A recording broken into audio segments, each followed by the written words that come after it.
Hello and welcome. This is Lita Downs from the Center for Faculty Excellence, and I would like to welcome you to today's recorded session, Stalking the Wild Misconception. On the line, we have Dr. Rob Boucher from the College of Education, who's here to discuss the idea of misconceptions.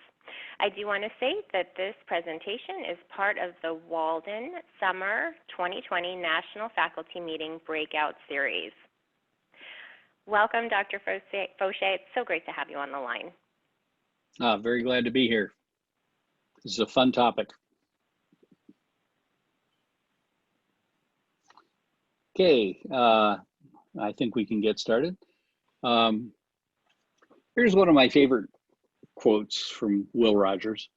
It isn't that we don't know what gives us trouble. It's what we know that ain't so. My argument today will be that misconceptions are among the things we know that ain't so. Many, perhaps most errors are caused, according to the research that's been done on this. In other words, they are not random, they are not guesses, they are not careless, and they are not due to gaps in knowledge or skill. They are caused instead by misconceptions. And there hasn't been enough research to know how common this is, except that it happens a lot. And it's been demonstrated in a wide range of fields at every level, K through doctoral. Fascinating. So first of all, let's talk about what a misconception is. Then we'll talk about what the causes of misconceptions are. And then we'll talk about how you identify them, stalking misconceptions in the wild, and how you correct them, as taking that as a teaching opportunity. So what's a misconception? Well, let me tell you a story. This is about, my daughters are in their 40s now. When my oldest daughter was 3, she came to me one day and handed me a balloon and asked me to blow it up. So I blew it up and I gave it back to her. And she looked at it and then she handed it back to me and said, "Oh, well, tie a string to it so it'll go up."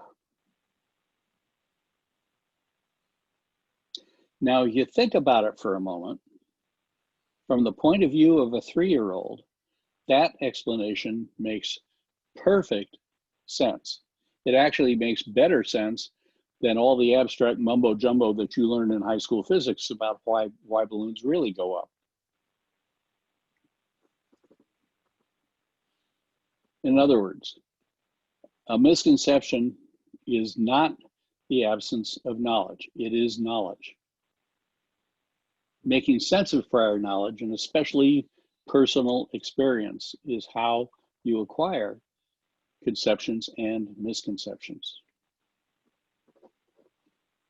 They can be concepts, in other words, abstract categories, or they can be personal narratives, stories, skills, procedures. Another example, same daughter, when she was about 3. And if you've ever had a 3-year-old, then you know what they do. They're busy figuring out the world. So my daughter would go around singing to her, sort of sing-songing to herself. Boys have long hair, girls have short hair. Boys wear pants, girls wear dresses, and so on. Well, that worked until one day I happened to have a colleague, some colleagues over, and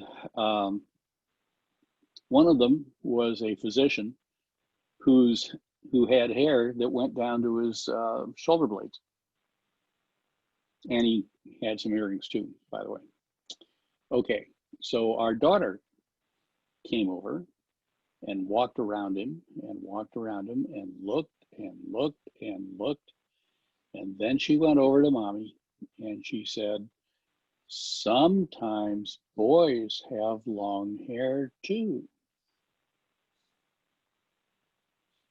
she had just corrected a misconception all on her own. So let's see if we can spot some misconceptions here.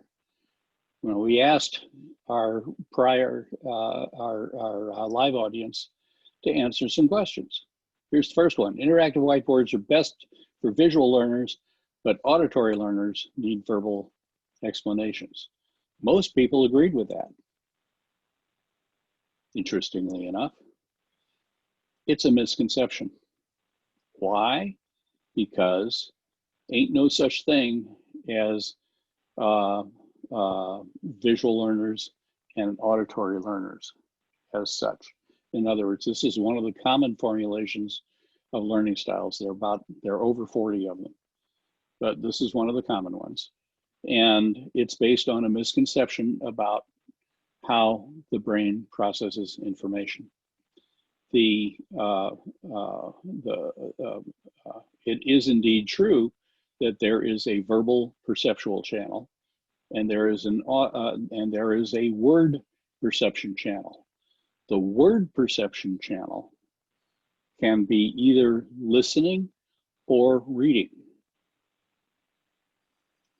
But you can't do both.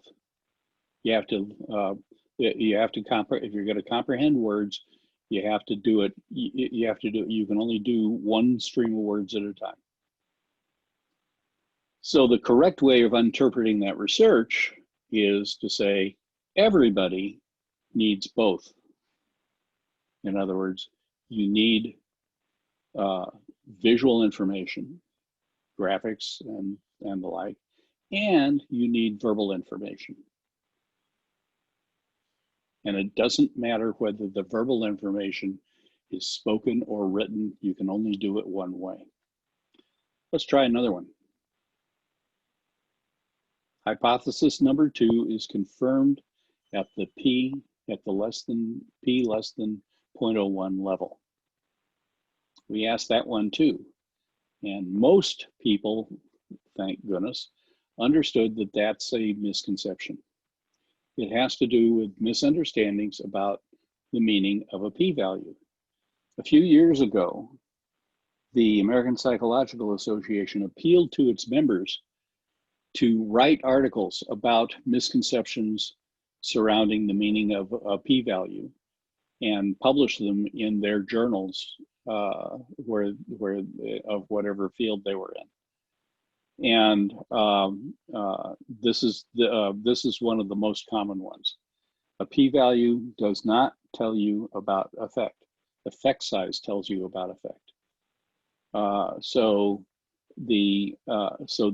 This is a misinterpretation of what a p-value is. Let's try another one. Board of Education unanimously approved district-wide plan to purchase tablets for all students and improve learning district-wide. Almost everybody identified that as a misconception. Why is it a misconception? Because it assumes that technology improves learning. In fact, technology can have a wide range of effects depending on how it's used. Example, one of the largest studies of the effects of technology ever done, at about a $10 million plus budget, sponsored by the Institute for Education Sciences, concluded that there was no effect of technology. In fact, by the way, their own findings were that there was a wide range of effects from slightly negative to strongly positive, of an effect size of 0.1. And that turned out to be, but interestingly enough, the investigators chose not to report that result, except it was buried way back in their data tables. They did not say the effects are vary widely. What they did say was, on average, the effect size was 0 or near 0.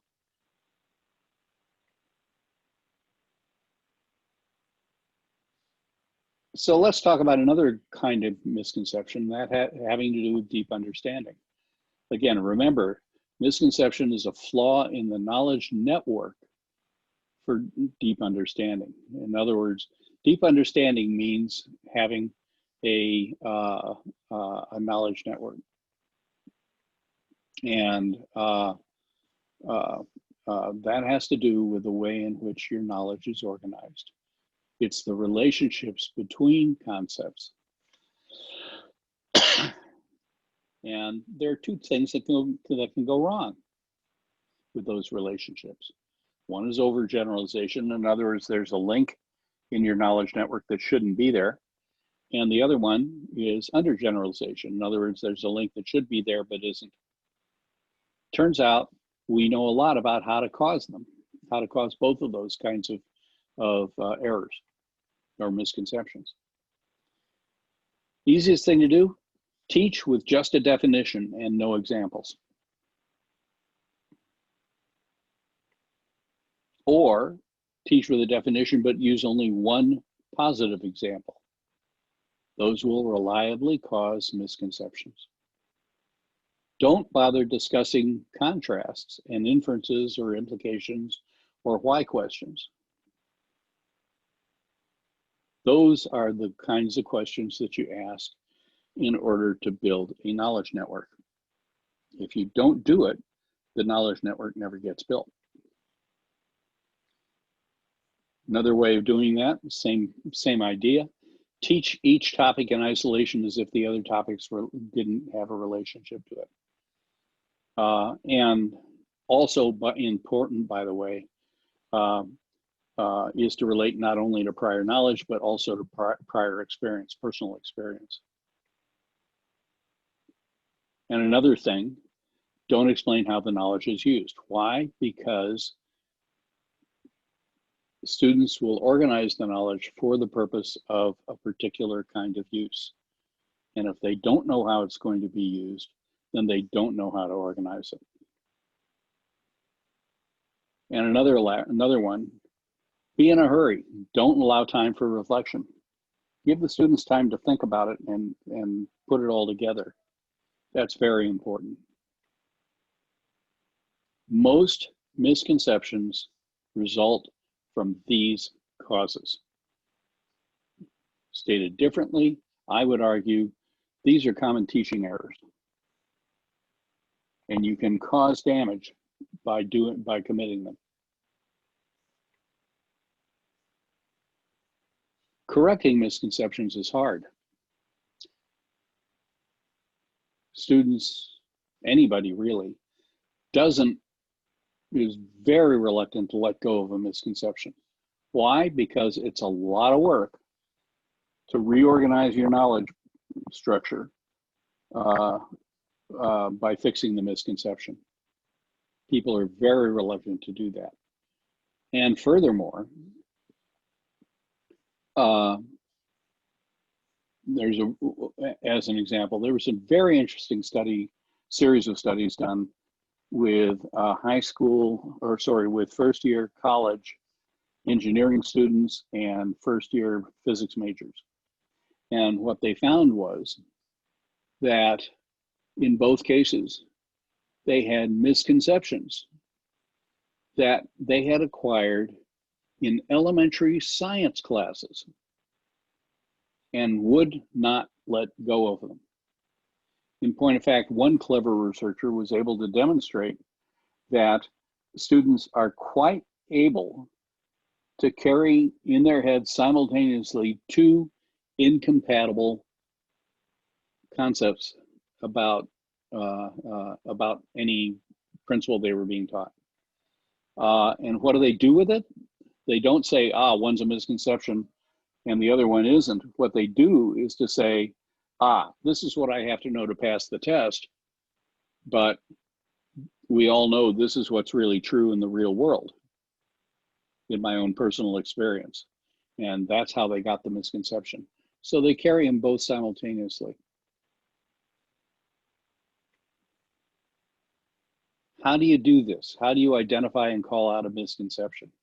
Well, the point here is not to say you're dumb.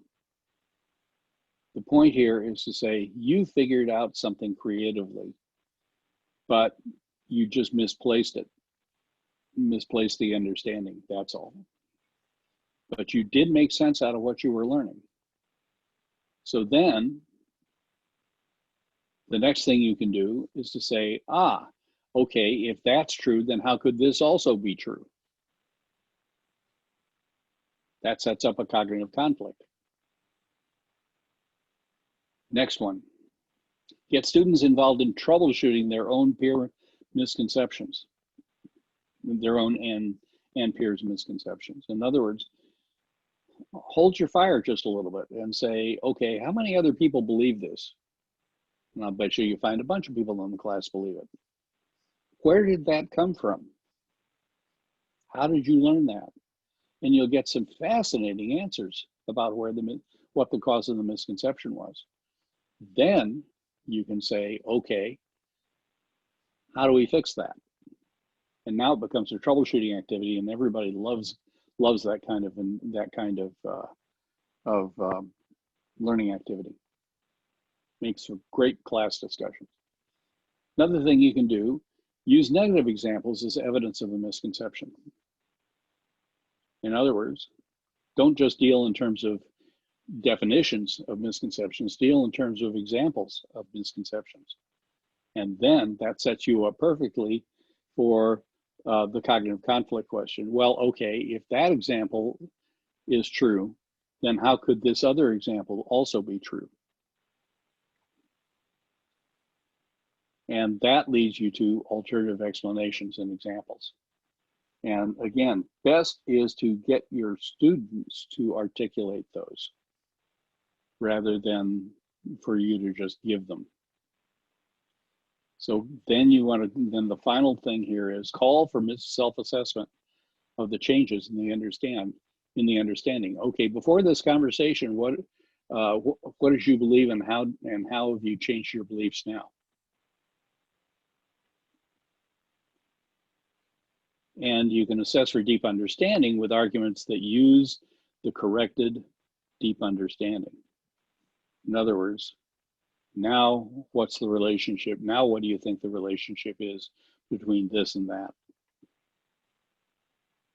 Okay, I hope this was valuable. I would encourage you to make some notes about what your takeaways are from it, and I'd love to hear about it. So please do send me there's my email address. Please do send your feedback to me and your comments to me. I'd love to talk to you about it. It's one of my favorite topics. And I've included here a bunch of references, resources that you can look at if you want anytime. Thank you very much, and I hope you found this useful.